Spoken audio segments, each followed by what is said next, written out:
ઓશિયાનોગ્રાફી ઓશિયાનોગ્રાફી ભૂવિજ્ઞાનની એક શાખા છે જે દરિયાનો અભ્યાસ કરે છે. દરિયા કિનારાના ક્ષેત્રો ઉપરાંત દરિયાઈ જીવો, તેના તરંગો, દરિયાઈ સપાટી વગેરેનો અભ્યાસ કરવામાં આવે છે. એમાં જીવવિજ્ઞાન, રસાયણ વિજ્ઞાન, જીઓલોજી, ભૌતિક વિજ્ઞાન વગેરેની જરૂર પડે છે. આ ક્ષેત્રમાં કામ કરનારને ઓશનોગ્રાફર કહે છે. ઓશિયાનોગ્રાફી એ વિજ્ઞાન છે જેમાં સાગર તથા મહાસાગરોના દરેક પાસાઓનો વૈજ્ઞાનિક અભ્યાસ કરવામાં આવે છે. ઓશિયાનોગ્રાફીમાં સમુદ્ર, તેનો તટ, સમુદ્રની શાખાઓથી લઈને કોસ્ટલ વોટર અને સમુદ્રની ચટ્ટાનોના ઊંડા નિરીક્ષણ કરવામાં આવે છે.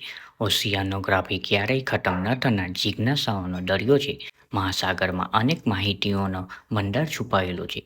તેના રહસ્ય પરથી હજુ સુધી સંપૂર્ણપણે જાણકારી કોઈ મેળવી શક્યું નથી.